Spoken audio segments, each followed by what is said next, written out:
Daddy, make it stop. Please, Daddy, make it stop. That voice, every night, the same voice, coming from behind the same door. And on the other side of that door stood Jared Thornton, a man who had never lost a negotiation, never walked away from a fight, never once in his life admitted he didn't know what to do. He pressed his hand flat against the wall and closed his eyes. His 5-year-old daughter had been screaming in pain every single night for 2 years. 7 doctors, 0 answers. And somewhere in that little girl's legs, something was hiding. Something everyone had missed. If this story hits you, subscribe, hit the bell, and drop your city in the comments. I want to see how far Rosie's story travels. Now let's go. The crying started at 11:43. It always started around 11:43. Jared Thornton knew this because he had stopped going to bed. There was no point. He would lie there in the dark, staring at the ceiling, waiting, and then it would come. That sound, that specific, devastating sound that no amount of money, no amount of power, no amount of everything he had built could silence. He was already in the hallway when the first sob broke through the door. He pushed it open. Rosie was on her side, both hands wrapped around her left leg just above the ankle, her knees pulled to her chest. Her face was soaked. Her breathing was the broken, hiccuping kind that came after a child had been crying so long they'd moved past tears into pure exhaustion and then started again. Daddy. She reached for him the moment she saw him. He crossed the room in 4 steps. He sat on the bed. He pulled her into his arms and she grabbed his shirt with both fists and pressed her face against his chest, and he felt her whole body shaking. "I've got you," he said. "I've got you, baby." "It's worse tonight," she gasped. "Daddy, it's worse. Why is it worse?" "I don't know," and he held her tighter. "I don't know, but I've got you." "You always say that." The words hit him like a door swinging open onto a drop. He didn't answer. He couldn't, because she was right. He always said that. He had been saying, "I've got you" for 26 months, and he didn't have her. He didn't have any part of this. And the bravest, most brutal thing his 5-year-old had ever done was say that out loud. He sat with her until 3 in the morning. He counted the minutes. He felt her pain in his own chest like a hand squeezing something that refused to break. And when she finally fell asleep, exhausted into unconsciousness, more than rested, he stayed another 20 minutes just sitting in the dark, listening to her breathe. Then he walked downstairs, and he put his fist through the wall of his study. Not the dramatic movie version of it, not a clean cinematic punch. He hit the wall the way a man hits something when he is out of options, when the thing he is fighting has no face and no address and no throat to put his hands around. His knuckles split. He didn't notice. He stood there with his forehead against the plaster and his eyes shut, and he breathed through it until the shaking stopped. That's the 3rd wall this month. He turned around. His mother, Constance Thornton, stood in the doorway of the study in her robe, her silver hair pinned back, her expression carrying the particular quality it always carried, not cold exactly, but conserved. Like a woman who had decided very early in life that feelings were resources and resources should not be wasted. "Go back to bed, Mother." "I wasn't sleeping." She walked into the room and sat down across from his desk, without being invited, the way she always did in her own house, in her own world, by her own rules even now. "Sit down, Jared. I'm not in the mood." "I know you're not. Sit down." He sat. He pressed a cloth against his knuckles. He looked at her across the desk with the flat, contained expression he brought to every room where someone was about to say something he didn't want to hear. "I put an advertisement out," she said, "last week." The room temperature dropped 2 degrees. "You did what?" "A live-in caretaker, pediatric experience required, available immediately, full-time residential." She slid a folder across the desk toward him. "I have received 22 applications. I've narrowed them to 4. I would like you to interview them this week." Jared stared at her. "You went behind my back." "I went around a wall you've built so high you can't see over it anymore." Her voice was even, precise. "You have seen 12 specialists in 2 years. 12. Every one of them has told you the same thing. You have fired every caretaker I've recommended because none of them were what miraculous enough, Jared." She leaned forward slightly. "Your daughter is in pain every night. You cannot be awake every night. You cannot run this family, manage what you manage, and also personally carry Rosie through every dark hour. You need someone who is there, present, consistently. Someone who watches her the way a mother watches a child. The word mother landed between them like a stone dropped in still water. Neither of them moved. She has a mother, Jared said, very quiet. She had a mother, Constance said, just as quiet. Elena is gone. I say that with grief, not cruelty. But Rosie is here, and Rosie needs someone. Jared looked down at the folder. He didn't open it. 2 weeks, he said finally. I'll see them, but I pick who stays, not you. Of course, Constance said. She stood. Read the files tonight. There's one at the back. She paused at the door. Just read them all, in order. She left. He sat alone. The clock on the wall read 3:44. His knuckles had stopped bleeding. He opened the folder. 3 of the candidates were exactly what he expected. Credentials stacked like walls. Hospital affiliations, certifications, letters of reference from prominent families. Professional, polished, careful. The 4th was different. Her name was Wren Holloway, 38 years old. Licensed practical nurse, formerly of St. Augustine's Children's Hospital. Left the system 4 years ago. References thin, certifications basic. Current employment private home care. 1 family contract ending this month. Her application letter was 2 paragraphs. He almost skipped it. He didn't. I know what it means to have a child in pain that no one believes is real. I know what it means to sit in a doctor's office and be handed a word like psychosomatic and understand that what the doctor is actually saying is that they have decided to stop looking. I know what it costs a child when the adults in the room stop looking. I do not stop looking. I am not capable of it. That is not a strength I will advertise to you as a professional quality. It is something that was burned into me. If you want to know why, you can ask me in the interview. If you want to know whether it makes me the right person for your daughter, I believe it does. I will leave that judgment to you.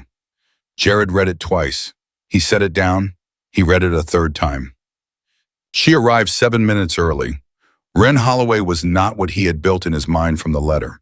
He had expected someone larger somehow, someone whose conviction would announce itself in the room.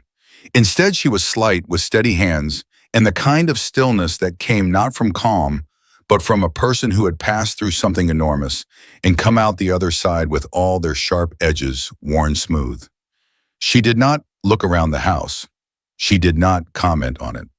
She sat across from him in his study and looked at him directly and waited. Your credentials are thin, he said. Yes. You left the hospital system 4 years ago. The letter says you'll tell me why in the interview. Yes. So tell me. A pause, not hesitation, preparation, like someone choosing the exact weight of words before lifting them. My daughter Emma was a patient at St. Augustine's. She was 7 years old. For 3 months, she told me her stomach hurt. Every day. Sometimes she'd double over. Sometimes she'd wake up in the night. Wren's voice was level, completely level. The attending physician told me Emma was an anxious child, that she was sensitive, that the pain was her body's response to stress at school. He used the word psychosomatic on the 2nd visit. It beat. I asked him to run a scan. He told me it wasn't indicated. I asked again at the 3rd visit. He made a note in the chart, mother appears anxious, possibly projecting, and sent us home with a referral to a therapist. The study was completely silent. It was a ruptured appendix, Wren said. They missed it for 11 weeks. By the time they operated, the infection had spread past the point of containment. Emma died on a Tuesday morning. She was 7 years and 4 months old. She stopped. Then she said flat and clean and final. She stopped telling me it hurt near the end, because she had been dismissed so many times that she thought telling me was pointless. I want you to understand that. She stopped speaking up about her own pain because adults had taught her that her pain wasn't worth listening to. Jared did not move. After that, Wren said, I could not go back into that system. So I left. She met his eyes. Your daughter has been dismissed by 12 specialists. She is 5 years old, and she has already learned, I would bet my life on this, that speaking up about her pain doesn't get her helped. It gets her managed. That is the most dangerous thing happening in this house, Mr. Thornton. Not the undiagnosed pain. The fact that Rosie is learning to go quiet. Something moved across Jared's face that he couldn't stop in time, something that broke through the surface of all that controlled armored composure for one unguarded second. 2 weeks, he said. His voice was rougher than he intended. You get 2 weeks, full access, whatever you need. If you find nothing, I'll find something, she said. No performance. No sales pitch. Just the absolute exhausted certainty of a woman who had already paid for that certainty in the worst currency imaginable. Pain leaves evidence? You just have to be willing to stay close enough, long enough to find it. Yeah. Rosie didn't speak to her for 3 days. Ren didn't push. She moved through the house, quietly, took the room next to Rosie's left. The connecting door cracked. She watched. She learned the rhythms when Rosie ate when she didn't, how she held her body when she was resting, which positions she avoided, how she angled herself on the couch without seeming to think about it. On the second night, Rosie cried. Ren got up. She walked to the doorway and sat down in it, on the floor, in the dark. Rosie noticed her after a moment. What are you doing, sitting with you? You're not going to come rub my back. Do you want me to buy a pause? The other ladies always just start doing it. They don't ask. I'm asking. Another pause. Longer. No, it doesn't really help anyway. It just makes me feel like I have to pretend it's helping so they don't feel bad. Ren was quiet for a moment. Then she said, that sounds exhausting. Rosie looked at her. Really looked at her the way children look at adults who have surprised them. Yeah, she said softly. It kind of is. Ren stayed in the doorway until Rosie fell asleep. She didn't move, didn't speak, didn't perform comfort. She was just there, present, consistent, the way Rosie had not had someone be present and consistent in 26 months. On the 4th day, Rosie spoke to her first. They were in the sunroom. Rosie was on the couch with her left leg stretched out and angled slightly, to the left, always that same 15-degree tilt. Ren had been watching that angle for 4 days. It hurts right now, Rosie said without being asked. How bad? 7. What's a 10? I don't know, I've never had a 10. She thought about it. 9 was when it kept me up all night and I threw up. What makes it go from 7 to 9? When my leg gets warm, when the blanket's on too long, sometimes when I bump it on something. She looked down at her leg. The doctors said the nerve endings are just confused because of the accident. What do you think? Rosie looked up. She seemed surprised by the question. What do I think? Yeah, you live in that leg. You've been living in that pain for 2 years. What do you think is happening? A long pause. I think something's in there, Rosie said, very quietly, like she was confessing something and she'd been told was wrong to believe. I think there's something in there that's not supposed to be there. And every time I try to tell someone that they say that my brain is confused. Ren held eye contact with her. I think something's in there too. Rosie stared at her. You do? I do, and I'm going to find it. She leaned forward slightly. Can I look at your leg? Just look, I won't touch the part that hurts. Rosie hesitated. Then she lifted the leg of her pants. Ren looked, carefully, slowly, without touching. Her eyes moved over the skin, above the ankle, tracking the topography of it, looking for anything, any shadow, any irregularity, any asymmetry compared to the right leg. And they're so subtle she would have missed it if she hadn't been looking for exactly that kind of subtle, a faint, barely there fullness in the soft tissue. Not a bruise, not a scar, just the faintest suggestion of something beneath the surface that didn't quite belong. She pointed without touching. Here, Rosie's breath caught. How did you know? Because you've been guarding it for 4 days and I've been watching. Ren sat back. She kept her voice calm and level, the way you keep your voice when something enormous is trying to climb up through your chest. Rosie, has any doctor ever done a focused examination of that exact spot? Not the whole leg, just that one place? Rosie shook her head slowly. They do the scans. They say everything looks fine. Ren stood up. I'm going to talk to your dad. But Jared's door was open. He looked up when she appeared. I need to see every imaging file from the last 2 years, she said, tonight. He put down what he was holding. Why, Bob? Because Rosie has a localized pain response in a very specific location, and I want to know whether that exact location has ever been specifically examined or whether every scan has been looking at the whole leg and calling it clean. She paused. There's a difference between nothing was found and we weren't looking at the right thing. The silence lasted exactly 3 seconds. Marcus, he was already on the phone. Pull every imaging file on Rosie, physical, digital, everything. My study, 1 hour. He hung up. He looked at Ren. What do you think it is? I don't know yet. Honest, direct. But I know it's there. How sure are you? She met his eyes. Sure enough that I'm telling you about it instead of waiting until I'm certain. Because waiting costs time. And Rosie's already lost 2 years.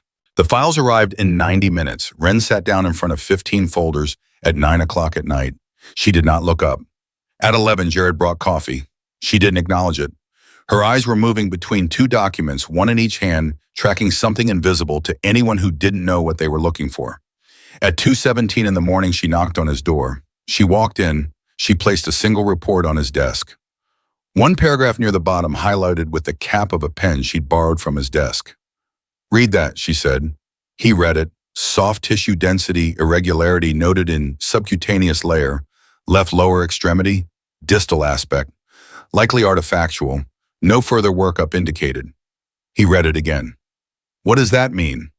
It means a radiologist saw something in the soft tissue of Rosie's leg. Her voice was controlled, but underneath it, underneath every careful measured word, something was burning. Right where she says the pain is worst. And he decided it was a scanner glitch. He didn't flag it. He didn't recommend a follow-up. He wrote likely artifactual meaning, probably nothing, and he moved on. The room held its breath. And nobody caught it, Jared said. Nobody was looking for it. There's a difference. She pointed to the date on the report. This was 11 months ago. 11 months, Jared. Rosie has been in pain every single night for 11 months since a radiologist saw something in her leg and decided it wasn't worth investigating. He stared at the report. His jaw was a straight line. His hands were flat on the desk. The only sign of what was happening underneath the surface was the way his breath had slowed the deliberate, controlled respiration of a man working very hard not to let the thing building in his chest become something else entirely. What do we do, he said, not a question. A starting pistol? Targeted ultrasound? That specific location first thing tomorrow. And we need a radiologist who will not assume it's nothing. Done. He picked up his phone. It's 2 in the morning. I'm aware he was already dialing. Money doesn't sleep. Then he stopped. He set the phone down for just a moment. Ren, she looked at him. She told me tonight before she fell asleep that she'd started to think maybe it really was in her head. His voice stayed flat, but something in his eyes did not. 2 years of being told she was imagining it. She's 5. She's starting to believe them. Ren held his gaze. I know, that's the part that can't wait. A beat.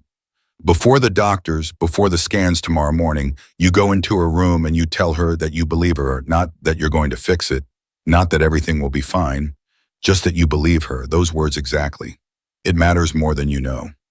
He looked at her for a long moment. A man who had spent his entire life being the one with answers, being the one who knew and controlled, and decided being asked for the first time to offer something simpler and more terrifying than any of that. I believe you. Make the call, Ren said quietly. I'll be here when you're done. She walked to the door. She put her hand on the frame. Down the hall in a room with the window cracked open and one layer of blankets pulled back, a 5-year-old girl slept. For the first time in weeks, she had not woken at midnight, or at 1, or at 2, and in the soft tissue just above her left ankle, 4 inches up from the joint buried in the dark, something waited. It had been there for 2 years. It had survived 12 specialists and 15 scans and 1 radiologist who had seen it and looked away. But Ren Holloway was not looking away, and tomorrow they were going to find it. The call Jared made at 2:30 in the morning cost him $40,000. He didn't negotiate. He didn't ask for a discount. He called the head of pediatric radiology at Mercy General, a man named Dr. Philip Crane, who had once at a charity gala handed Jared his card and said, if you ever need anything, anything at all, and he said 4 words into the phone that he had never said to anyone in his professional life. I need your help. There was a pause on the other end. The kind of pause that happens when a powerful man says something unexpected. My daughter, Jared said, 7 o'clock tomorrow morning. Targeted ultrasound. Left lower leg specific coordinates. I'm going to text you right now. I need your best imaging team, and I need you personally reading the results. Jared, I have a full schedule. I know you do. Clear the first slot. His voice dropped to its quietest register. Please, Philip. Another pause, longer. 7 o'clock, Dr. Crane said. Bring her in. Jared set the phone down. He sat in the silence of his study for exactly 60 seconds. Then he stood up, walked down the hall, and opened Rosie's door. She was still asleep. The room was cool the way Wren had left it. Rosie's hands were loose at her sides for once, not gripping her leg, not braced against the pain. Just open, small, quiet. He stood in the doorway for a long time. Then he said very softly into the dark, I believe you, baby. I should have said that a long time ago. I believe you. She didn't wake up. He hadn't expected her to, but he needed to say it out loud in the room and the air around her, even while she slept, because it felt like the kind of thing that should exist in the space between them before morning came and made everything complicated again. He went back to his study. He did not sleep. At 6:45, Wren woke Rosie gently and helped her dress. Rosie was quiet in the way she was always quiet in the morning, conserving herself, rationing energy for the pain that waiting for her to move around and warm up the leg and set it off again. Where are we going? Rosie asked. To take a picture of your leg, Wren said. A very specific, very detailed picture of exactly the spot you told me about. Rosie went still. They already did pictures. Not of this spot, not the way we're going to do it today. What if it comes back empty again? Her voice was small, not scared exactly. Something worse than scared, braced. The posture of a child who had learned to protect herself from hope. What if they look and say there's nothing there again? Wren turned to face her directly. Rosie, look at me. Rosie looked at her. I saw something, Wren said. In the scan from 11 months ago, a radiologist looked at it and decided it wasn't important. He was wrong. I believe he was wrong, and today we are going to prove it. She held Rosie's gaze. But no matter what the image shows, I believe you. Your dad believes you. That does not change based on what a machine says. Do you understand? Rosie looked at her for a long moment. Something in her face shifted, not all the way, not the full release of 2 years of tension, but a crack in the surface, a hairline fracture in the wall she'd been building around herself. Okay, she said quietly. Jared was waiting in the hallway. When Rosie came out of the room, he crouched down to her level. Something Wren noticed he had to think about, had to make himself do the movement of a man learning a language he hadn't spoken in a long time. Hey, Bug. His voice was different than it was in his study, different than it was with Constance, different than it was with anyone. Stripped of everything. You know I love you, right? I know, Daddy. I believe you, he said, about the leg, about all of it. I should have said that every day. I'm sorry I didn't. Rosie looked at him. Then she wrapped both arms around his neck and pressed her face against his shoulder, and he held her there in the hallway while Wren stood to the side and looked at the wall and breathed through something that had nothing to do with Rosie and everything to do with a Tuesday morning 4 years ago when she had been too late to say the things that needed saying. Dr. Crane met them personally in the imaging suite. He was 60, silver-haired, the kind of doctor who had been in medicine long enough to know that confidence and certainty were not the same thing. He shook Jared's hand, nodded at Wren, and then looked at Rosie with the specific softness that the best pediatric physicians carry. Not performance, not professional warmth, but the real thing. Hi there, he said. I'm Philip. I hear you've had a rough couple of years. Yeah, Rosie said. My leg hurts. I know, we're going to take a really good look today. He glanced at the coordinates Jared had texted him the night before. Wren's coordinates, the exact location she had identified by 4 days of watching a child move through her own pain. Very specific area. She identified it herself, Wren said, and it's consistent with a soft tissue irregularity flagged in a scan 11 months ago and dismissed as artifactual. Dr. Crane looked at the report Wren handed him. He read the paragraph. His expression didn't change, but something in his eyes did. Who read this? Dr. Emmett Patterson, radiology, St. Luke's. A pause. I see, remember. He handed the report back. All right, let's have a look. The ultrasound took 22 minutes. Jared stood against the wall. He did not sit. He watched the screen even though he couldn't read it, the way you watch something that determines everything, even when you don't speak the language it's written in. Ren stood beside Rosie and held her hand not for comfort exactly, but for steadiness. An anchor. At minute 14, Dr. Crane stopped moving the transducer. He looked at the screen. He adjusted the angle slightly. He looked again. He said. Jared's head came up. What? Dr. Crane held up one hand, the universal medical gesture for, give me a moment, and he leaned closer to the screen. He moved the transducer a fraction to the left, then back. Then he straightened up, and he looked at Ren, and the look on his face was the specific look of a doctor who has just been proven wrong about something he didn't know he believed. There's a foreign body, and he said. The room did not move. In the subcutaneous tissue right here, he pointed to the screen, approximately 8 millimeters in length. Dense, reflective, consistent with glass or metal. It's small, but it's there. And based on the positioning, he stopped. He exhaled through his nose. It's pressing against a superficial perineal nerve branch, which explains the heat sensitivity, which explains why it worsens at night. He looked at Rosie. You have been in real pain, young lady. Completely 100% real pain. Rosie stared at the screen. It's real, she whispered. It's actually real. It's real, he said, and we can get it out. What happened next was not cinematic. It was not a swell of music or a slow-motion moment of triumph. What happened was that a 5-year-old girl burst into tears. Not pain, tears, not the exhausted, trapped tears of the last 2 years, but the kind of tears that come when something that has been crushing you is suddenly lifted, and the relief of it is bigger than your body knows how to hold. Jared made a sound that he would never acknowledge making. It came from somewhere below. Language below, control below everything he had built over 35 years to keep the inside of him from being visible to the outside world. He crossed the room and he picked Rosie up and he held her against his chest and she cried into his shoulder and he pressed his face into her hair and the room was very quiet around them. Ren turned away. She faced the window. She put her hand over her mouth. She breathed through it in out, slow the way she had taught herself to breathe through the moments that were too large for her. She would not cry here. She would cry later alone the way she always did. For now, she just breathed. And she thought, I found it, Emma. I found it.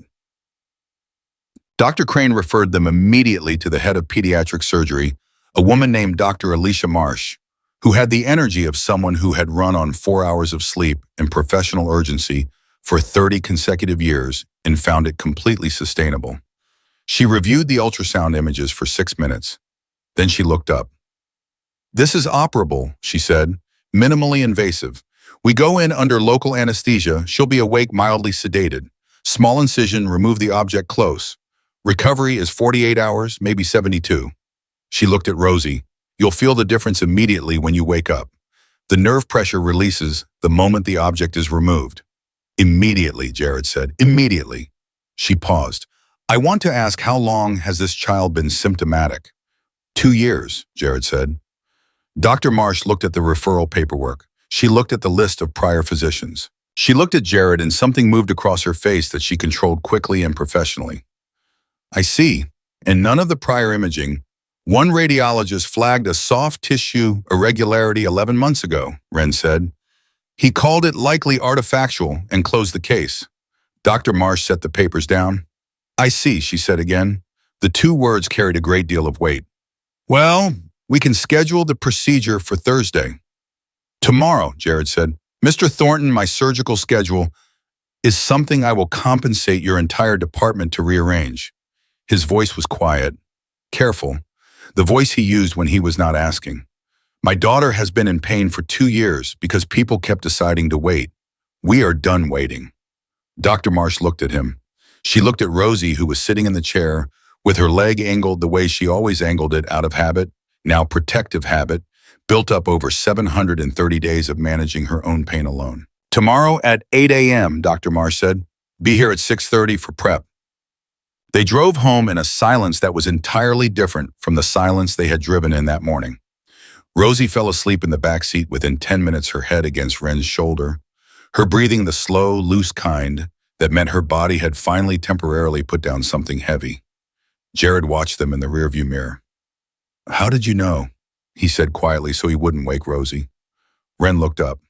"Know where to look. Everyone else looked at the whole leg. You went straight to that spot on day 4. Ren was quiet for a moment. "Because I watched the way she moved.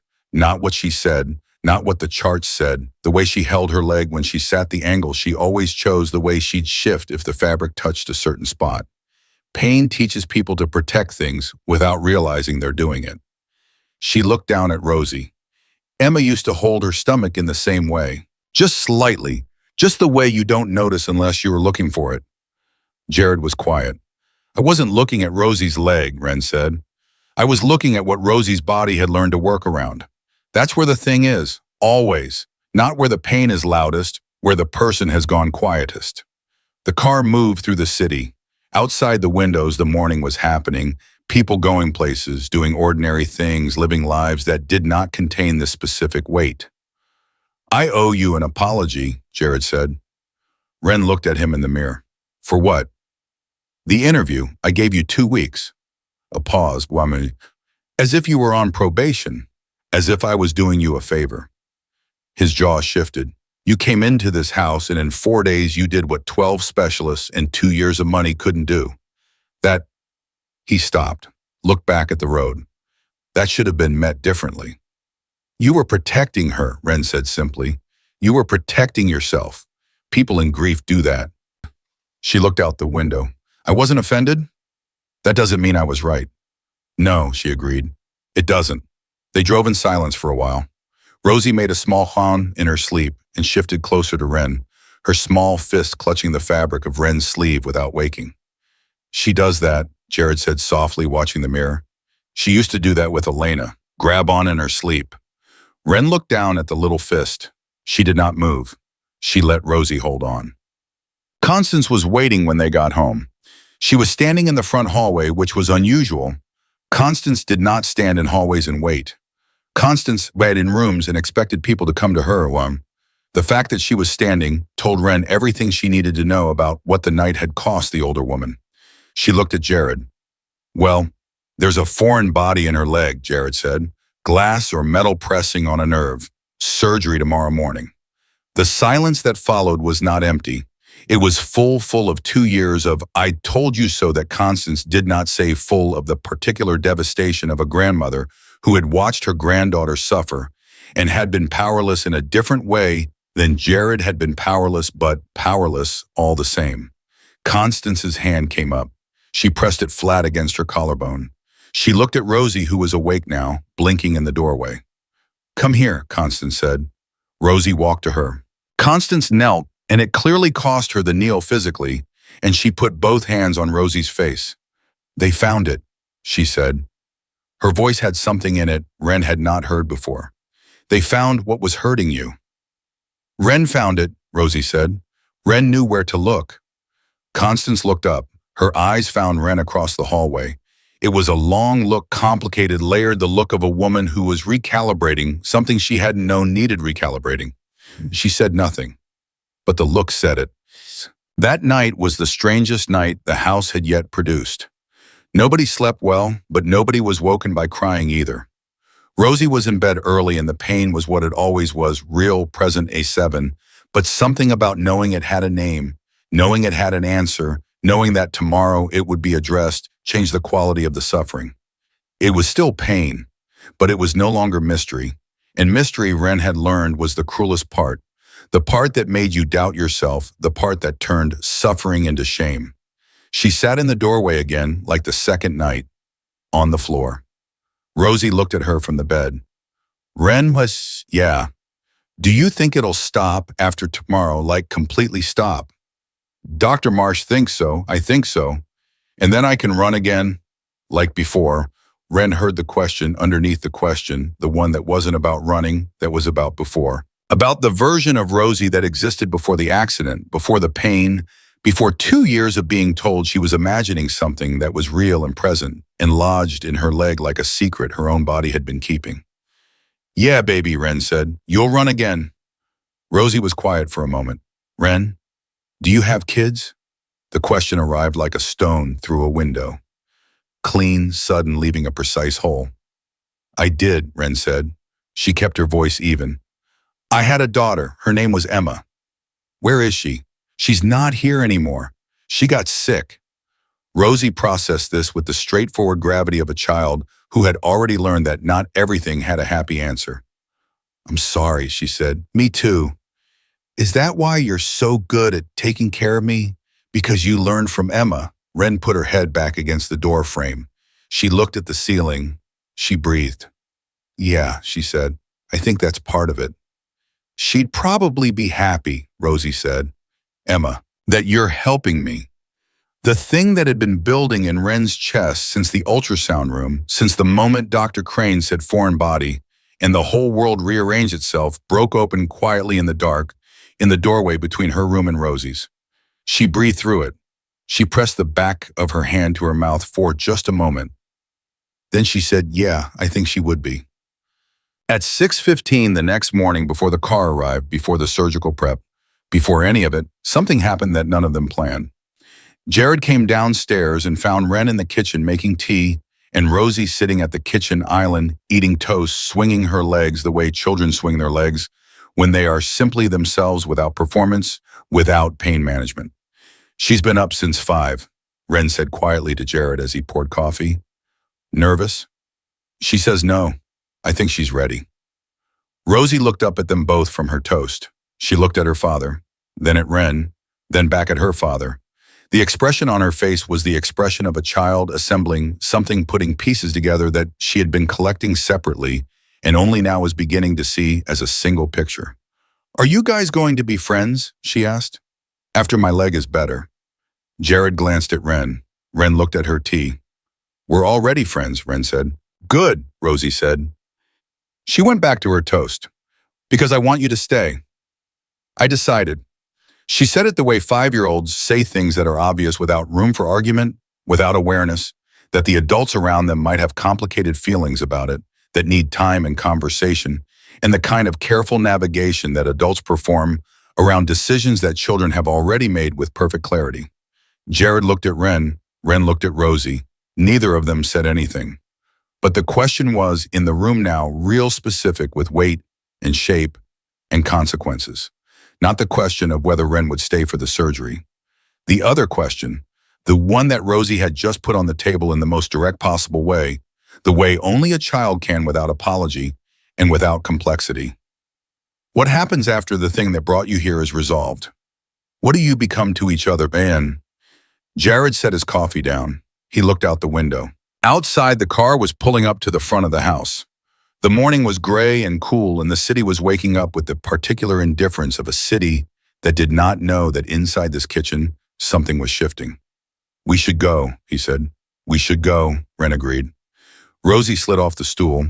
She reached out and took one of their hands in each of hers, Jared's on the left, Ren's on the right, and she walked toward the door with the easy, unconscious authority of a child who has decided how things are going to be. And for the first time in 2 years, neither of the adults holding her hands had any desire to disagree. The hospital smelled the way hospitals always smell, antiseptic, and waiting that particular combination of cleanliness and dread that no amount of renovation ever quite erases. Rosie walked in holding both their hands, and she did not slow down at the entrance the way she had at every other medical building for the past 2 years. She walked straight in, like someone who had finally stopped dreading the answer. That alone nearly broke Jared in half. Dr. Marsh met them at pre-op at 6:52. She was already in scrubs, already moving with the contained urgency of someone whose mind was 3 steps ahead of the room. She checked Rosie's vitals, reviewed the ultrasound images one more time with the kind of focus that left no room for small talk, and then she crouched down in front of Rosie with a directness that Rosie seemed to respond to immediately. You know what we're doing today? She asked. Taking out the thing in my leg, Rosie said. That's right. You're going to feel sleepy pretty fast after the nurse gives you the medicine. When you wake up, it'll be over.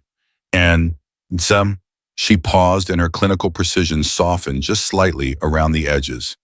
And I want you to pay attention to the first thing you feel when you open your eyes. Okay. Why? Because I think it is going to be different than what you've felt every other morning for 2 years. And I want you to notice it. Rosie looked at her seriously. Okay, she said. I will. They wheeled her back at 7:15. Jared walked alongside the gurney until the doors required him to stop. He kept his hand on hers until the last possible second, until the doors were literally closing between them, and then he stood in the hallway and watched the doors swing shut, and he did not move for a full 30 seconds. Ren stood beside him. She did not touch him. She did not say anything. Some moments don't want words placed inside them. After a while, he said, "How long?" Dr. Marsh said 45 minutes to an hour. Minimally invasive means exactly that. And if something goes wrong, something won't go wrong. You don't know that. No, she said, but I know Dr. Marsh's record, which I looked up last night. 43 years of pediatric surgery. Complication rate in minor soft tissue procedures under 2%. She looked at him. Worry if you need to, but worry about the right things. He turned to look at her. How do you do that? Do what? Stay that calm. After everything you have been through, how do you stand in a hospital hallway and stay that calm? Ren was quiet for a moment. I'm not calm, she said. I'm controlled. There's a difference. Calm means you're not feeling it. Controlled means you're feeling everything and you've decided it doesn't get to be in charge. She looked at the closed surgical doors. Emma taught me that, not on purpose, just by making it necessary. Jared looked at the doors too. I'm sorry, he said, about Emma. I said it at the house, but I don't think I said it the way it deserved to be said. You don't have to. I know I don't have to. I want to. He paused. She sounds like she was extraordinary. Ren's jaw shifted slightly. She was, she said. She really, really was. They sat down. They waited. The hallway moved around them, nurses, orderlies, a family with a child in a wheelchair, a doctor, talking rapidly into a phone, and the two of them sat in the middle of all that motion like two fixed points, waiting for the doors at the end of the hall to open. At 7:49, Constance Thornton arrived. Awed, Jared looked up when he heard her heels on the floor. I told you to stay home. You did, she agreed, sitting down on his other side without invitation as was her way. I chose not to. Mother, she is my granddaughter Jared. I will sit in this hallway for as long as it takes. She folded her hands in her lap. She looked straight ahead. And before you say another word, I want to say something. He waited. I owe Ren an apology, Constance said. On his other side, Ren went still. When I put out that advertisement, Constance said, I was looking for someone competent, someone reliable, someone who would manage Rosie's days and give Jared room to function. She paused. I was not looking for someone who would actually find the answer. I didn't believe there was an answer to find. Her voice remained precise, composed. But underneath the composure was something real, something that had been sitting in this woman's chest for 2 years and had finally found the shape of the right words. I had accepted what the doctors told us. I had decided that Rosie's pain was psychological and that the kindest thing we could do was manage it and help her learn to live with it. Another pause. I was wrong, and because I had accepted that conclusion, I was not looking. None of us were looking, except you. The hallway was quiet around them. You don't owe me, Ren started. I do, Constance said. Simply, finally. My granddaughter suffered for 11 additional months after that radiologist filed his report. 11 months during which someone paying the right kind of attention might have found it sooner. She turned her head and looked at Ren directly. I should have been paying that attention. I was her grandmother, and I stopped fighting for her. You didn't know her at all, and you didn't stop. A beat. That deserves an acknowledgement. Ren held the older woman's gaze. She deserves someone who wouldn't stop, she said. That's all. Yes, Constance said. She did. She turned back to face the doors. So did Emma. The name landed in the space between them. Constance had not been told about Emma, not directly, but Constance Thornton had been navigating complicated rooms and complicated people for 7 decades, and she did not miss what was sitting in the space between Ren's composure and whatever it was costing her to maintain it. Ren did not respond, but something in her shoulders dropped a fraction, the nearly invisible release of a person who has been recognized by someone who didn't have to bother. At 8:23, Dr. Marsh came through the doors. All 3 of them stood up at the same moment. The synchronicity of it would have been almost funny in a different context. Dr. Marsh pulled her surgical mask down. Her expression was the specific expression of a surgeon after a clean procedure, focused, efficient, satisfied in the precise professional way of someone who has done exactly what they set out to do. It went perfectly, she said. Object removed intact. 8.2 millimeters, a shard of glass, almost certainly from the accident. It had migrated slightly since the original trauma and come to rest directly against the superficial peroneal nerve. Every symptom she described, the heat sensitivity, the nocturnal worsening, the specific localized pain, is entirely consistent with that positioning. Jared put one hand on the wall behind him, just briefly, a steadying gesture. The nerve itself is undamaged, Dr. Marsh continued. No lasting injury. She'll have some soreness at the incision site for a few days, but the nerve pain. She paused, and something in her clinical precision gave way to something more human. The nerve pain should be gone when she wakes up, or very close to gone. She looked at all three of them in turn. You can see her in about 20 minutes. She's in recovery. Constance made a sound, just one small, controlled, but it was the sound of 2 years of grief and guilt and helpless love coming loose at once. Jared turned away from both of them. He pressed his hand over his eyes. His shoulders moved once. Then he pulled himself back the way he always did, the way he had always done, but this time it looked different. This time it didn't look like suppression. It looked like a man feeling something enormous and choosing consciously and deliberately to let himself feel it before he put himself back together. Wren looked at Dr. Marsh. The radiologist, she said quietly. Patterson, at St. Luke's. He flagged the irregularity 11 months ago and dismissed it. Dr. Marsh's expression shifted. I'm aware. I pulled the report this morning. What happens now? That, Dr. Marsh said carefully, is a conversation for another day. What happens today is that a little girl wakes up from anesthesia feeling something she hasn't felt in 2 years. She looked at Wren with an expression that was specific and direct. And the person who made that possible should be the one who's there when she opens her eyes, if she has a preference. Wren looked at Jared. He had turned back around. His eyes were red at the rims, barely, just barely, and he was looking at her with an expression she didn't have a word for. Not gratitude, deeper than gratitude. The look of a man whose entire understanding of what was possible had just been rebuilt from the foundation. We'll both be there, he said. Rosie woke up slowly, the way children come out of anesthesia, gradual, soft, a layered surfacing from depth. Her eyelashes fluttered, her hands moved. Then her eyes opened, unfocused at first, drifting. Then they sharpened. She looked at the ceiling, she looked at her leg, and then slowly, with the deliberate attention of a child who had been asked to pay attention, she took inventory. The room held its breath. It's quiet, she said. Her voice was small and rough from the anesthesia, but clear. Daddy, it's quiet. Jared was beside her in one step. He took her hand. What do you mean, bug? The pain. She blinked. She looked at her leg. She looked back at him. It's like it's turned down, like someone turned a volume knob. She pressed her fingers very gently against the bandaged area, a reflex 2 years of checking, and then she stopped. And her face did something that Jared would spend the rest of his life trying to describe to people who hadn't been in that room. It doesn't. She stopped again, her eyes filled. Daddy, it doesn't hurt. He couldn't speak. It doesn't hurt, she said again, louder, like she needed to hear it outside her own head to confirm it was real. It doesn't hurt like it always. The hurting noise is gone, Daddy. It's just quiet. She was crying before she finished the sentence, and he was crying before she finished it too. And Wren stood at the foot of the bed and pressed both hands over her mouth and looked at the wall and breathed through it, because this was not her moment, and she knew it, and she was grateful to be in the room and grateful to be no one's center of attention for the next 60 seconds, while a father and his daughter existed inside the specific sacred geography of relief. Constance in the doorway turned to face the corridor. She stood very straight. She put one hand on the door frame. No one said a word about it. After a while, Rosie looked up and found Wren across the room. Wren, she held out one hand. Come here.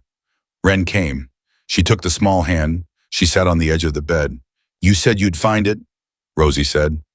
I did. And you did. We did. Ren said. Your dad, Dr. Crane, Dr. Marsh, and all of us. But you knew where to look.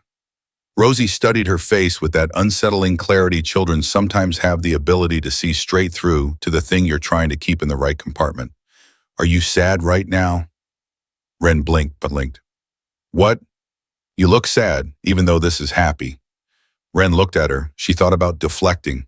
She thought about the professional response, the appropriate boundary, the correct thing to say in a pediatric recovery room.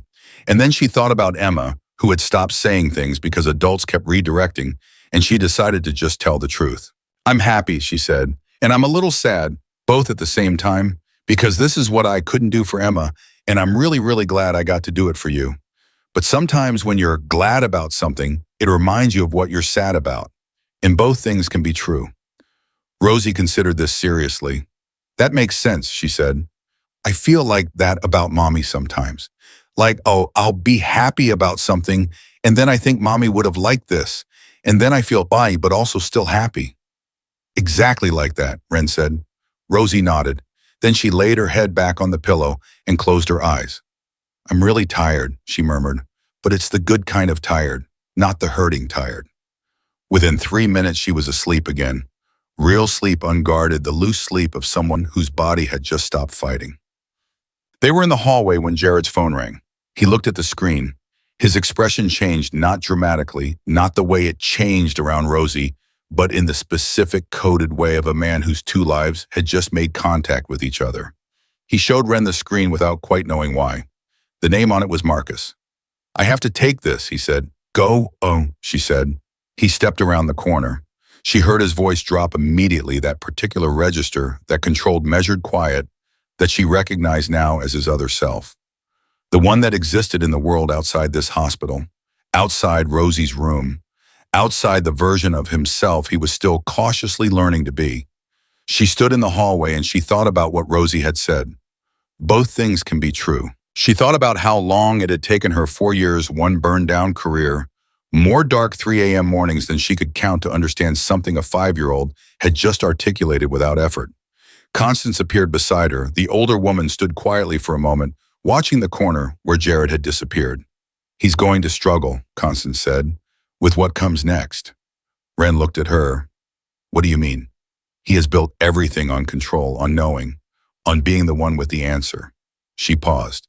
Today was the first time in 35 years that someone else had the answer, and he had to trust them completely.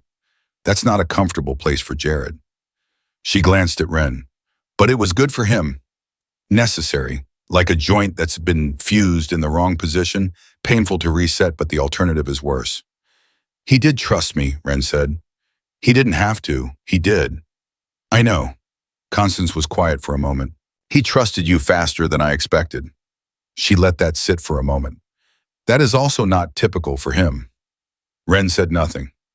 I want to ask you something, Constance said, and I want you to understand that I am asking directly because I don't believe in approaching important things sideways. All right, what do you want? Now that the thing you came here to do is done. Her eyes were sharp and clear, and without malice, just the focused, undecorated attention of a woman who had navigated enough complicated situations to know that the unanswered question was always the one that caused the most damage later. Rosie has asked you to stay. You heard her this morning. My son has not contradicted it, and you are standing in a hospital hallway looking at the corner he walked around, the way people look at things they are trying not to look like they're looking at. Ren opened her mouth, closed it. You don't have to answer now, Constance said, but eventually you will need to, because my son is... She paused, choosing the words with care. Jared is beginning to rebuild something, very slowly, very carefully, in the way of a man who was destroyed and put himself back together with inadequate materials and has been holding himself together by force of will ever since. She looked at Ren. He needs to do that building himself. But the people around him, while he does it, matter enormously. Do you understand what I'm saying? You're telling me not to hurt him, Ren said. I'm telling you that he will not show you that you can. He is extraordinarily good at not showing that, which means by the time you could see it, it would already have happened. A pause. I am not warning you away. I am asking you to be honest with yourself first, about what you're here for. Ren stood with that for a moment. The hallway moved around them, the ordinary, relentless motion of a hospital that did not pause for complicated questions. I came here for Rosie, she said finally.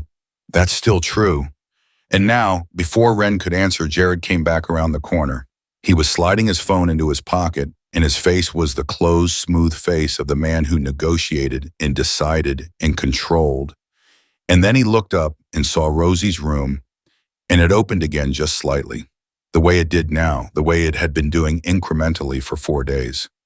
Everything okay? Ren asked. Business. He said it the way people say a word when it's from a language they're not sure applies to the current country. Nothing that matters today. He looked at his mother. She's sleeping. Clean, good sleep. Constance nodded. Good, bed, she said. She looked between the two of them. Then she picked up her bag. I'm going to get coffee. Real coffee, not whatever that machine produces. She looked at Ren once more, just briefly. The look said, I meant what I said. Then she walked away down the corridor, her heels precise and unhurried on the tile. Jared watched her go. What was that about? She was being your mother, Ren said. That's all. Rosie was discharged the following afternoon. She walked out of the hospital on her own 2 feet, slowly, carefully, with the surgical site still bandaged and the soreness still present. But she walked, and at the door she stopped. She stood in the entrance, and she looked down at her left leg. She shifted her weight onto it slightly, testing it, listening. Then she looked up at Ren. It's a 2, she said, just from the cut, not the other kind.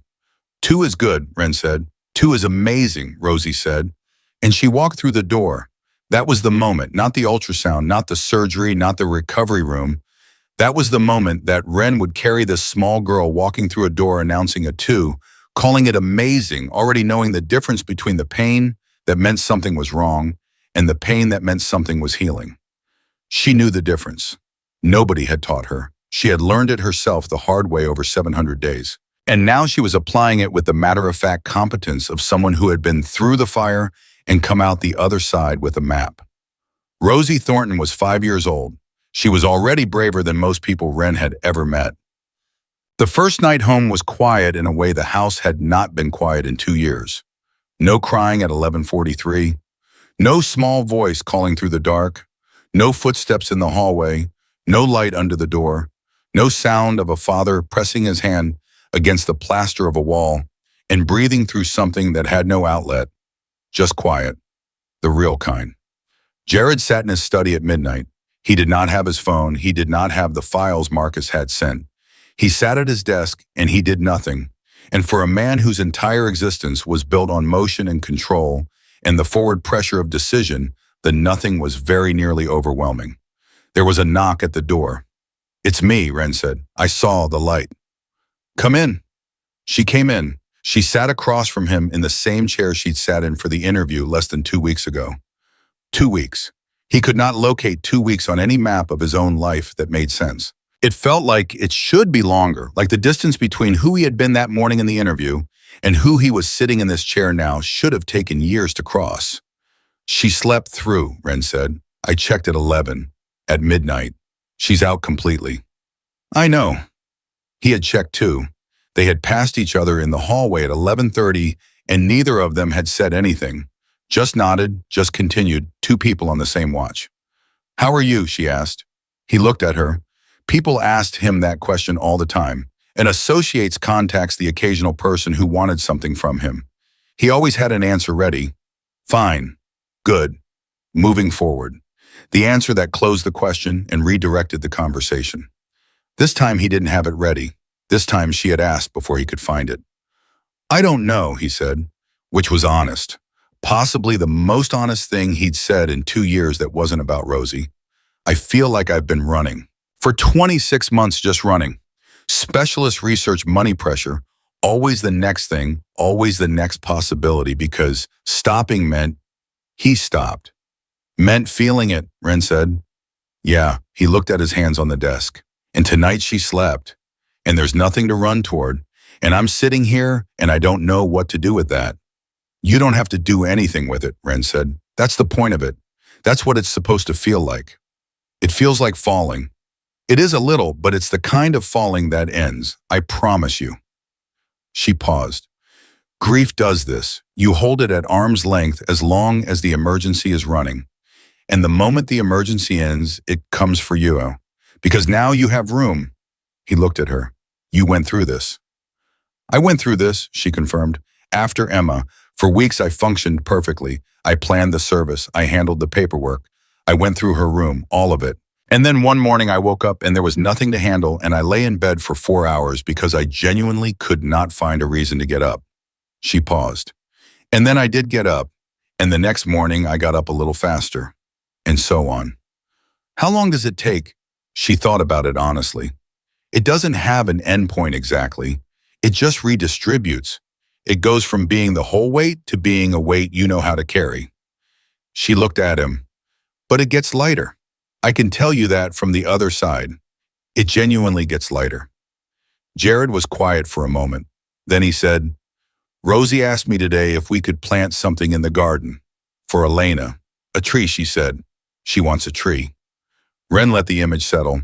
What did you say? I said yes. He paused. First time she's ever mentioned Elena's name to me without... His voice caught just slightly, just for a moment.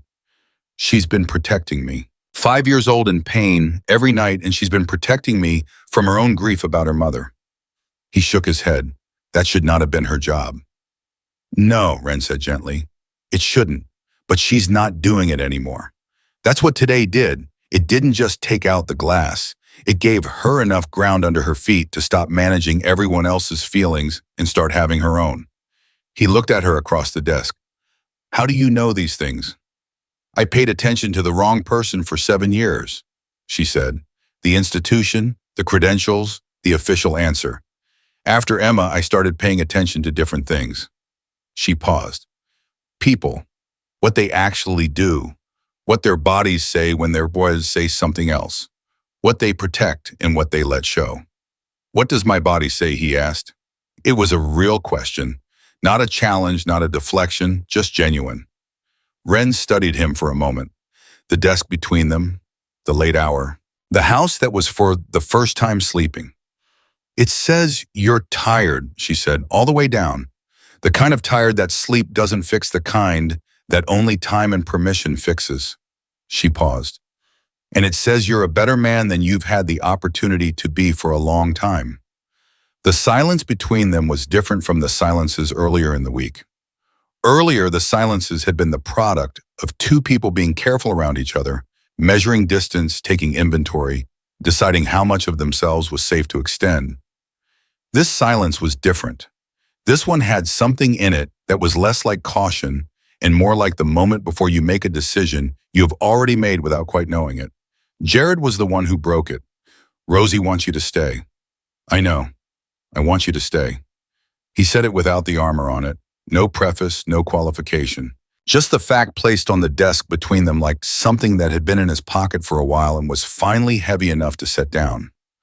Not because I need help with Rosie anymore, she's going to be fine, but because, he paused, he chose the next words carefully, the way she had chosen hers in the interview.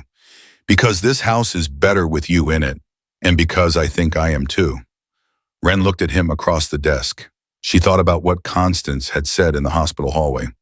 Be honest with yourself first. She thought about Emma.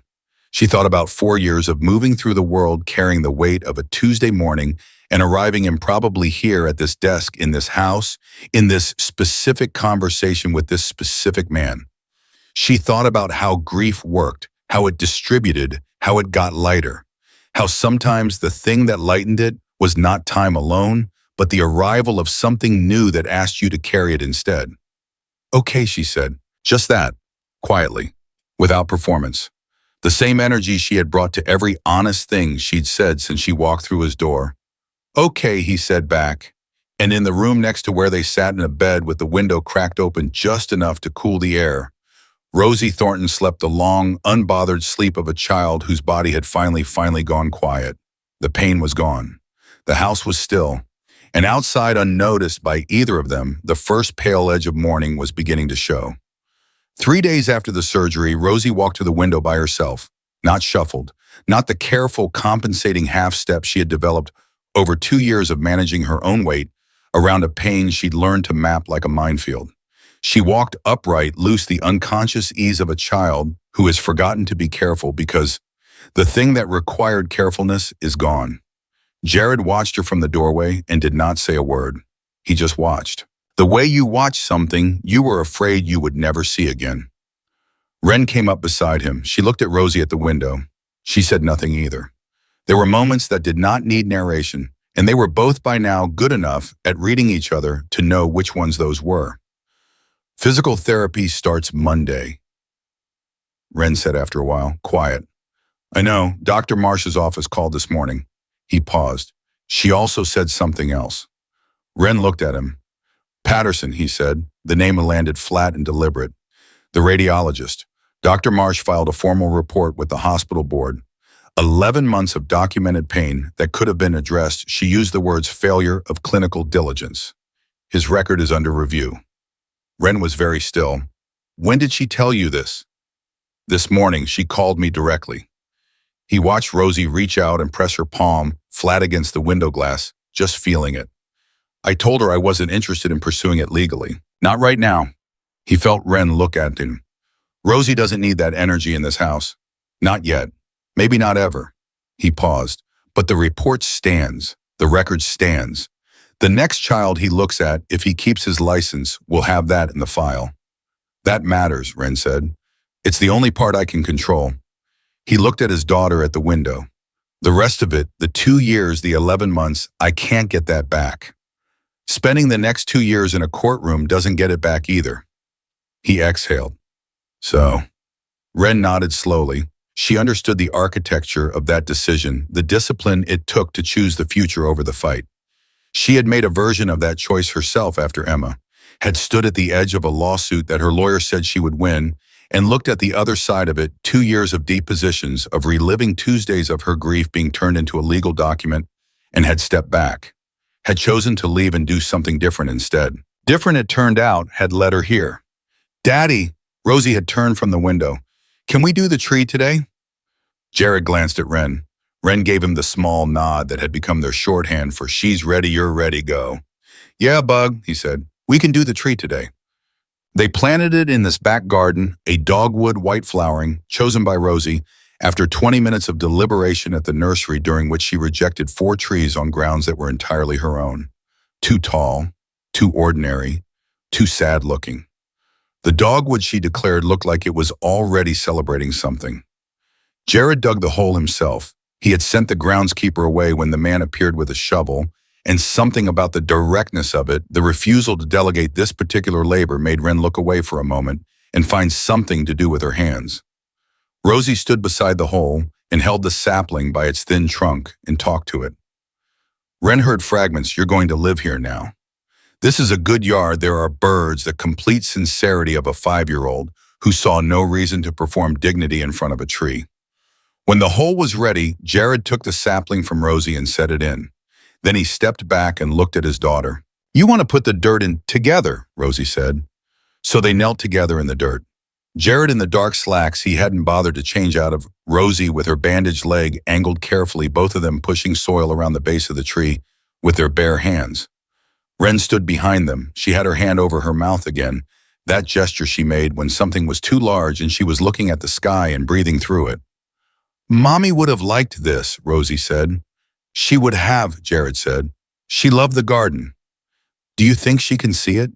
A pause, the honest pause of a man who did not know the answer and had long since stopped performing certainty about things he didn't understand. I think if there's any way to see it, she's seeing it, he said finally. Rosie considered this. Okay, she said. She patted the dirt. I'm going to tell her about it tonight anyway. Just in case. Jared pressed his hand flat on the soil over the roots. He left it there for a moment. Ren saw his jaw move. She looked away again. The shift happened so gradually that no one marked the exact moment it began. But it was real and it was accelerating, and by the end of the first week after surgery, it had changed the texture of every hour in the house. Jared started leaving his study door open. This sounds like nothing. It was not nothing.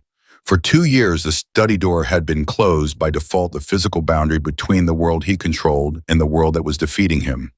The closed door said, I am managing things. The closed door said, do not bring me what I cannot fix. Now it was open, just open. And Rosie wandered in and out with the territorial ease of a child who has decided a room belongs to her. And Jared looked up from whatever he was doing and watched her with an expression that was every single time the same, slightly surprised by his own happiness, as though he kept expecting it to cost something it wasn't costing. Ren noticed. She noticed everything still that hadn't changed. But what she was noticing was different now. Less clinical, more personal. More the way you notice things about people when you have stopped cataloging them and started just watching because you want to. On Thursday of that week, Marcus came to the house. Ren was in the kitchen when he arrived. She had heard Jared mention Marcus, his right hand, the person who managed the operational side of Jared's world. She had built a picture from context efficient, loyal, possibly the only person Jared fully trusted professionally. The picture was accurate as far as it went. What it hadn't included was the way Marcus looked at her when Jared introduced them. Not hostile, not warm either. The flat assessing look of a man who was trying to determine what she was and what she wanted and whether she was a problem. She had spent enough time around powerful men's environments to recognize the audit. She met it directly and didn't perform anything. Not warmth, not deference, just herself, which was apparently not what Marcus was expecting because something in the assessment shifted slightly. "You're the one who found it," he said. "The thing in her leg." "Yes." Jared said it was in a scan for 11 months. It was. Marcus looked at Jared. Something passed between them that Ren couldn't fully read, an old shorthand, the communication of two people who have navigated complicated rooms together long enough that full sentences are optional. "Good," Marcus said, just that. He turned back to business. Later, when Marcus had gone and Rosie was napping and the house was in one of its new good silences, Jared found Ren in the hallway. "He likes you," Jared said. "He audited me," she said. "That's how Marcus likes people. If he didn't think you were worth the audit, he would have looked through you." He leaned against the wall. "He's particular about who's in my life. He's been that way since Elena died, watching the edges." "That's loyalty." "It is." He looked at her. "He also told me I'm distracted." Ren raised an eyebrow. "At work. He said, and I'm quoting exactly, 'You've been a different person for 2 weeks and I can't tell if it's better or terrifying.'" The corner of his mouth moved. Not quite a smile, close to one. "I told him it was probably both." Ren looked at him. "Is he wrong?" "No." He pushed off the wall. "He's almost never wrong. It's one of his most irritating qualities." He moved down the hall, then he stopped. "Ren?" She waited. "Thank you," he said, "for staying. After the surgery, you could have—" "I said I'd stay," she said simply. "People say things." "I know," she said. "I said it anyway." He looked at her for a long moment. Then he nodded once and continued down the hallway, and Ren stood where she was and thought about how the simplest exchanges sometimes carried the most weight. "How I said I'd stay, and I know could be a whole conversation if the people having it were paying attention." She was paying attention. The twist came on Friday night, and it came from the direction no one was watching. Constance called Jared into the living room at 7. Ren was upstairs with Rosie. They had developed an evening routine, the two of them, that involved books and negotiations about bedtime and the specific diplomatic process of determining how many more minutes constituted a reasonable extension. Ren heard Constance's voice from the stairs, not the words, just the tone. She recognized the tone. It was the tone Constance used when she had decided something was going to be addressed. 20 minutes later, Jared appeared in the doorway of Rosie's room. Rosie had fallen asleep mid-sentence about something she had seen a bird do that afternoon. He looked at his daughter for a moment, then he looked at Ren. "Come find me when she's settled." His face was closed again. The study door face. The face she had watched open incrementally over 10 days, and that was now for the first time since the surgery all the way back. She found him in the kitchen 15 minutes later. He was standing with his hands on the counter and a glass of water he hadn't touched. "What happened?" she asked. He turned around. He looked at her with an expression she hadn't seen before, not the grief face, not the control power face, not the careful man learning to open face. Something else. Something older and harder and less resolved. "My mother received a visit this week," he said. "She didn't tell me until tonight." "From who?" "A man named Daniel Reeves." He paused. "He is a federal investigator." The air in the kitchen changed. He came to ask about me, Jared said, specifically about the last 18 months of my business operations. Specifically, he stopped. He looked at the counter. He told my mother that they have been building a case, that they believe they have enough to move on, and that if anyone in my immediate household wanted to discuss cooperation. He didn't finish the sentence. Ren stood very still. She was processing the information in layers fast, the way she processed everything, what it meant, what it didn't mean, what the relevant question was. Why did he come to your mother? Because he knows she's the only person I can't put a wall up against. His jaw tightened. He was right about that, which means he's been watching this family long enough to know the architecture of it. He looked at Ren, which means they're not beginning something. They're ending it. She looked at him. Jared, I know what you're going to say. You're going to say I need a lawyer. You're going to say I need to get ahead of this. He turned back to the counter. I have lawyers. I have had lawyers for 20 years. What I don't have is, he stopped again. The word he didn't say was in the room anyway. Time, clean time. The kind that started the night Rosie stopped crying, and the house went quiet, and something new began to grow in the spaces where the emergency used to be. How much of what he's investigating is real? Ren asked. The question was direct, almost shockingly direct, but she asked it the way she asked everything, without performance, without judgment, just the willingness to hear the actual answer and deal with it. He looked at her. For a long moment, he said nothing. She let the silence sit. She had learned not to fill his silences. Enough, he said. One word. She heard everything inside it. She pulled out a chair and sat down at the kitchen table. She folded her hands in front of her. She looked at him across the kitchen with the clear, steady, undeflecting gaze of a woman who had already survived the worst thing and was therefore genuinely not afraid of the complicated thing. Okay, she said. Then we figure out what enough means and what can be done about it and what can't. In that order. She paused.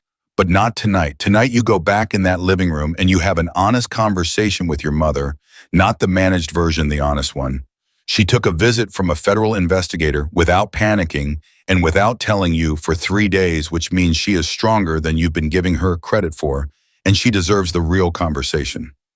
He stared at her. You're not, he stopped. You're not afraid of this. I'm concerned, she said precisely. Fear and concern are different. Fear is what happens when you don't know what you're dealing with. Concern is what you feel when you do know, and you're taking it as seriously. She looked at him. I'm taking it seriously, but I'm not leaving. The last 3 words did something to his face. They moved through him visibly. She could see it the way you can sometimes see a wave move under the surface of water without breaking it. He had been waiting, she realized, from the moment he said enough. He had been waiting to see if that one word sent her toward the door. It hadn't. She was sitting at his kitchen table with her hands folded, already thinking about what to do next. My mother, he said, his voice was rougher than usual. She asked me tonight, she asked if I was building something different. With Rosie. He stopped. The pause carried everything it needed to carry. She said it was the first time in 2 years she recognized her son. Ren held his gaze. What did you say? I said yes. He moved from the counter and sat down across from her at the table. The distance between them was the length of a kitchen table, 2 feet, 3 feet, not much, and it felt in that moment both very small and very precisely the right size. I said I was trying to. Then that's what matters, she said. Whatever else is coming, whatever Reeves has, whatever the lawyers say, whatever happens next, that is the thing you protect. Rosie. That. She paused. The rest is solvable, or it isn't, and you deal with what can't be solved. But you don't let it reach her, and you don't let it reach what you're building. You make it sound simple. I make it sound possible, she said. There's a difference, she looked at him. Is there something you need to tell me before any of this moves forward? Something I should know. He looked at her for a long time. The honesty between them had been building for 10 days. The specific honesty of 2 people who had been through something together that stripped away the usual protocols that made performance feel not just unnecessary but actively dishonest. There are things in my past, he said, that I am not proud of. Things that made money and built the life Rosie has and that I told myself were necessary. He paused. Some of them were. Some of them, he stopped. I knew what I was doing. I want to be honest about that. I knew. Ren held that. She let it sit without reaction, without the visible processing of someone deciding how to feel. She had asked for the real answer. She had received it. Okay, she said. That's all. No, she said. That's not all. But the rest of it is a longer conversation for when it's not 11 o'clock at night and your mother is in the next room. She stood up. Go talk to her. Tell her the truth. Then call your lawyer in the morning, the one who handles the things you needed lawyers for, not just contracts. She pushed her chair in. And Jared. He looked up at her. The man who knelt in the dirt today and planted a tree for his wife with his daughter. She paused. That man is real. Whatever Reeves has in a file, that man is real, and he's newer than the file. That matters. She left the kitchen. He sat alone at the table in the quiet house. Down the hall, Rosie slept deep, undisturbed, the sleep of a child whose pain had been answered, whose grief was beginning finally to have somewhere to go. In the living room, his mother waited with the specific patience of a woman who had decided tonight was for truth. And somewhere in a federal building downtown, Daniel Reeves had a file with Jared Thornton's name on it, a file that was by Reeves's own account, complete enough to move on. Jared looked at his hands on the table, the same hands that had dug a hole in the garden that afternoon, the same hands that had held Rosie in a recovery room, the same hands that had done the things the file described. All of it was true. Every piece. The question was what came next. He stood up. He squared his shoulders. He walked toward the living room where his mother was waiting, and for the first time in his adult life, he walked toward a difficult conversation without having already prepared what he was going to say. Without the armor, without the answer ready, just himself, whatever that currently was. The door to the living room was open. He walked through it. Constance was sitting with her hands in her lap and her back straight and her eyes on the door when Jared walked in. She had been sitting exactly that way he suspected since she sent him to find Ren.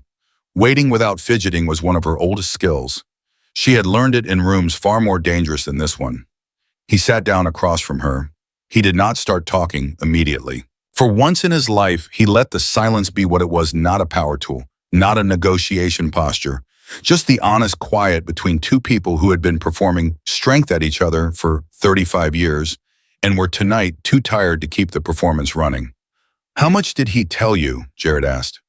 Enough to understand the shape of it, Constance said. Well, every detail. He wasn't interested in giving me details. He was interested in watching my face while he spoke. She paused. He's good at his job. He is. He said 18 months of documented activity. He said the word conspiracy twice, which I believe was deliberate. She looked at her son without flinching. He also said there was a window, a narrow one, for cooperation. Jared looked at the floor. I know what that means. So do I. She waited. The question is what you're going to do with it. He looked up at her then. At his mother, at the woman who had raised him alone in rooms that didn't leave room for softness, who had built walls and taught him to build walls, and who was sitting here now with her hands in her lap and something in her eyes that she almost never showed him. Not fear, something older than fear. The specific vulnerability of a parent who has understood too late and too clearly that the thing they built in their child may have been the wrong thing. I've been talking to myself, he said, for the last 2 weeks, not out loud, but I've been having a conversation in my head that I've been avoiding for a long time. Constance said nothing. She let him find it. The things I did, he said, the early years. The way I built this, some of it was hard work, and some of it was smart, and some of it was... He stopped. I told Ren tonight that I knew what I was doing, and I did. I want to be honest about that. I knew. He looked at his mother. Did you know? A long silence. I knew enough, Constance said finally, to decide not to look further. She held his gaze. That is its own answer. I am not proud of it. Neither am I, he said. Of any of it. He put his elbows on his knees. But Rosie is 5 years old. Whatever Reeves has in that file, she didn't build it, and she is not going to carry it. No, Constance said. She is not. I'm going to call Carter tomorrow. First thing. Carter was his lawyer, the real one, the one whose particular expertise had never been needed before because Jared had always been careful enough to stay just far enough from the line. I'm going to find out exactly what they have and exactly what cooperation looks like. And he stopped. And I am going to do what is necessary to make sure Rosie's life is not destroyed by decisions I made before she was old enough to know my name. Constance looked at him for a long moment. Then she said, "That is the first thing you have said to me in 2 years that sounds like the boy I raised before the money arrived." Her voice was entirely level, but something in it, some frequency, underneath the precision, broke slightly on the last word. "I would like that boy back, Jared. I have missed him very much." He looked at his mother. He thought about all the years he had spent performing strength for her, because she had required it, because the world required it, because softness had always seemed like a gap in the armor that something could get through. He thought about Rosie planting a tree that afternoon and calling it celebrating. He reached across and put his hand over hers. She looked down at it. She turned her hand over and held on, and neither of them said anything else for a while, and the quiet was not empty. It was the fullest quiet the house had held in 2 years. Carter arrived at 8 the next morning. He was a small, precise man who wore expensive suits and spoke in the measured cadence of someone accustomed to choosing words the way a surgeon chooses instruments, for function, for consequence, for the specific result they produced. He sat across from Jared in the study with the door closed. He listened for 30 minutes without interrupting. Then he opened his briefcase and placed a single document on the desk. "They have 3 primary witnesses," he said. "2 of them are people you know. One of them has already signed a cooperation agreement." He paused. "The financial documentation is substantial, but not, in my assessment, complete. There are gaps. They know there are gaps. The window Reeves offered your mother is real. They want the gaps filled, and they're willing to trade for it." "What does trade look like?" Jared asked. Carter looked at him over his glasses. "Full cooperation. Documented testimony. In exchange, reduced exposure. Likely civil penalties, possible supervised period, the business restructured under oversight." He paused. "No custodial sentence in all probability. That is the realistic best case. And the realistic worst case, if they move without your cooperation, and their case is as strong as Reeves indicated, which I believe it may be, you are looking at a trial that will last 18 months and produce outcomes I cannot predict." Carter picked up his pen. "My recommendation is that we call Reeves by Monday and begin the conversation." Jared sat with it. The room was quiet around him. The same study where he had sat at 2 in the morning with a radiologist's report, the same desk where he had read Wren's application letter, the same chair where he had spent 2 years trying to outrun grief and fix unfixable things by force of will. "If I cooperate," he said slowly, "the business restructures, the oversight. What does that mean for the people who work for me, not the ones in the file? The others?" Carter blinked. It was a question he hadn't expected. "Most of the legitimate operations would continue under compliance monitoring. The peripheral elements would need to be wound down.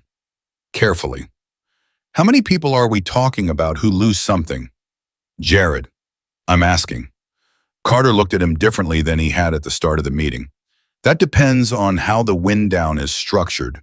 With the right approach and with your cooperation providing leverage, we could potentially protect the majority of the legitimate workforce."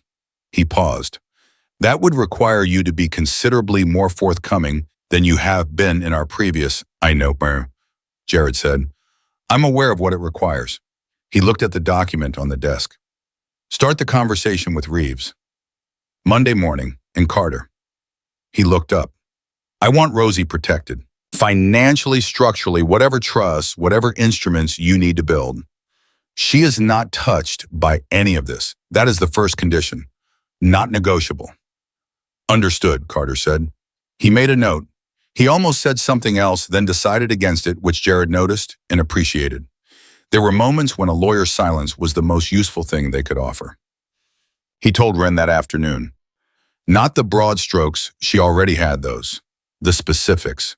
Carter's assessment, the 3 witnesses, the wind down the timeline. He told her in the kitchen with Rosie at her physical therapy appointment with Constance, so the house was theirs for an hour. He told her the way he had been learning over 10 days of proximity to a woman who treated honesty like oxygen, to tell things directly without management, without pre-shaping the information to produce a specific reaction.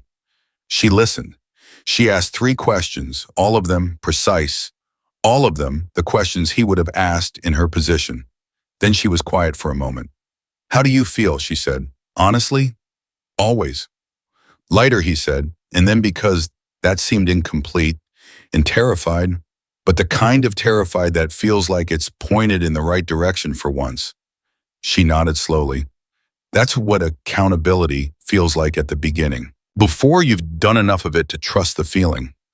She looked at him. It gets steadier. The terror doesn't go away, but it becomes workable. You sound like you know. I held on to anger at St. Augustine's for 2 years, she said. At Patterson specifically. At the system generally. It felt like accountability, like I was keeping the record straight on Emma's behalf. But it was eating me from the inside, and one day I realized that Emma would have hated that. She paused. She was the least angry person. 7 years old, and she'd fall down and get up and just move on. No performance of suffering. She stopped. I decided to try to be more like her. That was when I left and started doing this instead. Looking for what people missed, he said. Refusing to stop looking, she said. Yes. He looked at her across the kitchen. The hour was running out. Constance would be back with Rosie soon, and the afternoon would resume its new shape, its better shape, the one that was still being figured out one day at a time. What happens to us, he said, when this moves forward? The investigation, the restructuring, all of it, it won't be quiet. It will be public at some point. Your name will be in the same proximity as mine, and that is Jared. She cut through it gently but cleanly. I am a woman who lost her daughter to a hospital's negligence and left her career and spent 4 years in private homes looking for things that doctors missed. My proximity to complicated situations is not exactly a new condition. The corner of her mouth moved, not quite a smile, the thing that was close to one. I'm not afraid of your mess. I have my own. Yours is grief, he said. Mine is structural. All messes are structural, she said. They're just structured differently. She stood up. I'm staying. I told you that. I meant it when I said it, and I mean it now, that the thing I didn't know about when I said it has appeared. She met his eyes. That is what staying means, Jared. Not just for the easy part. He looked at her for a long moment. He thought about Elena, about how Elena had loved him through complicated years, with the specific grace of someone who had decided who he was and loved that person, rather than managing around who he wasn't. He had not expected to feel that kind of looked at again. He had not let himself expect it. He was going to have to learn to let himself expect things again. That was, he suspected, going to be harder than the federal investigation. Okay, he said, just that word, the same word she had used, quietly, without performance. The front door opened. Rosie's voice came down the hallway, talking fast the way she talked now, with the velocity of a child who had been conserving energy for 2 years and had suddenly been given it all back. And I walked the whole hallway twice, and Beth said I have the best recovery she's seen in a long time. And Grandma didn't believe her. But Beth showed her on the chart. She appeared in the kitchen doorway, still talking her color high, her eyes bright, and she looked at the two of them standing in the kitchen, and she stopped mid-sentence. She looked at her father, she looked at Ren, she looked back at her father. Were you guys talking about something serious? She asked. Yes, Jared said. Is it okay? He looked at Ren. Ren looked at him. It's going to be, he said. Yes. Rosie processed this with the pragmatic speed of a child who had learned early and hard that going to be was sometimes the most honest available answer. Okay, she said. Can we have pancakes for dinner? Beth said. I burned a lot of calories. Beth is correct, Ren said. Pancakes it is. Rosie disappeared toward the living room. Constance appeared in the doorway behind her, caught Jared's eye, and read his face with the efficiency of 71 years of practice. She nodded once, a small, precise acknowledgement, and followed her granddaughter. The Monday call happened. Carter spoke to Reeves for 40 minutes. Jared was in the room present but silent because Carter had told him not to speak, and he had, for the first time in his professional life, actually followed that instruction. Afterward, Carter set the phone down and looked at him. They want a meeting Thursday, he said. In person. Yumi Reeves and his supervisor. He paused. The tone was more flexible than I expected. I think Reeves has been at this long enough to know the difference between someone who is trying to escape accountability and someone who is walking toward it. He looked at Jared. You need to walk into that room the same way you sat in this one. No armor, no management, just what it is. I know, Jared said. I want to be clear about what this process will take. It will be uncomfortable. The things they ask about will be specific, and the answers will need to be complete. And there will be moments when, Carter. Jared stopped him. I understand. He paused. I have a 5-year-old who spent 2 years in pain because people decided some things weren't worth looking at too closely. His jaw shifted. I understand what it costs when someone looks away. I am not looking away. Carter was quiet for a moment. Then he said, You've changed, Jared. I know, he said. I'm aware. Thursday came. Ren was in the kitchen with Rosie when he came downstairs in his suit. Rosie looked up and said with the complete sincerity of a 5-year-old that he looked very tall.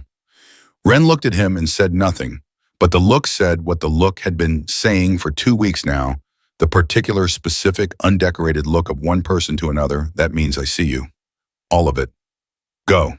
He went. The meeting lasted 3 hours. He answered every question. There were moments when Carter put a hand on his arm, a signal to slow down to let the lawyer shape the phrasing, and Jared moved Carter's hand and kept talking. Because Carter was right about one thing, Reeves knew the difference. And the only way to let him see it was to give him the unmanaged version. At the end of 3 hours, Reeves sat back and looked at him for a long moment.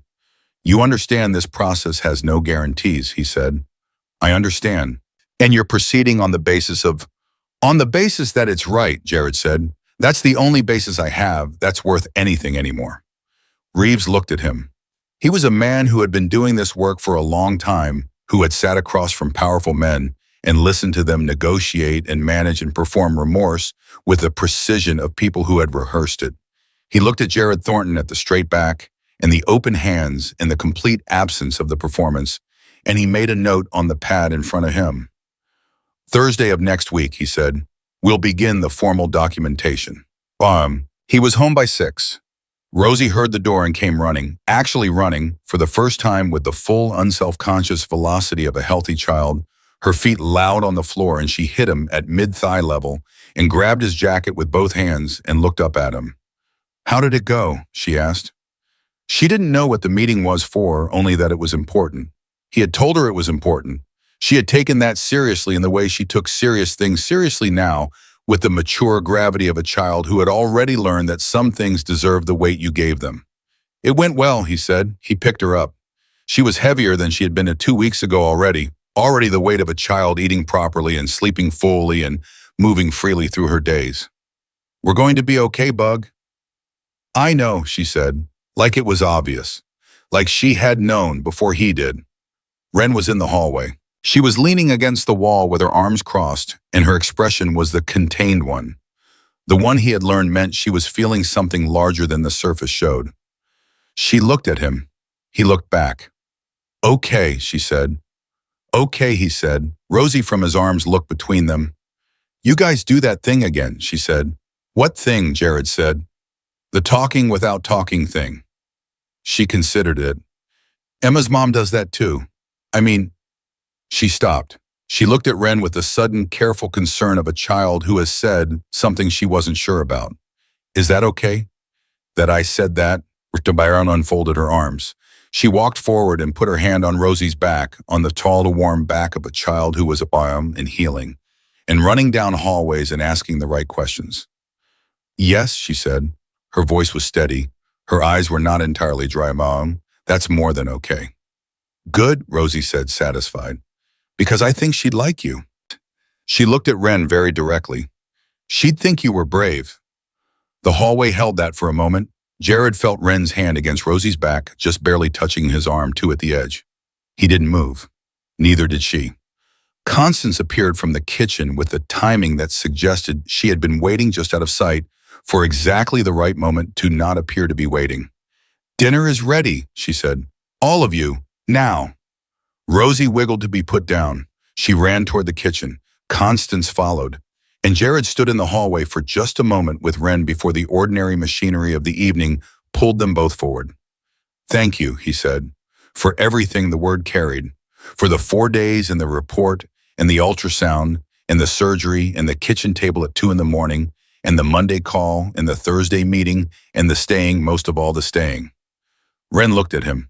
"Don't thank me," she said. "Just keep going." He nodded. He would. That much he knew. From the kitchen came the sound of Rosie telling Constance at high volume about something a bird had done in the garden that afternoon near the dogwood tree, which was a detail Rosie considered extremely relevant to the dinner conversation. Constance's voice responded dry, precise, but underneath the precision, something that had been loosening steadily for 2 weeks now. Something that sounded, if you listened at the right frequency, like a grandmother who had remembered how to be delighted. Jared walked into the kitchen. He sat at the table. He looked around the room at Rosie, at his mother, at Ren, moving to the stove with the easy familiarity of someone who had decided where she belonged and stopped auditioning the decision, and he felt something that he had not felt in so long he had forgotten it had a name. Home. The real kind. Not the building. The people in it. The dogwood was growing in the garden. Rosie was running again. The investigation was moving forward on honest terms. And the house that had held 2 years of closed doors and midnight crying, and the particular silence of a family surviving, was becoming slowly and imperfectly, and without any guarantee of how the story ended, something else entirely. Something that held people instead of managing them. Something that told the truth. Something that stayed. That was enough. For tonight, that was everything.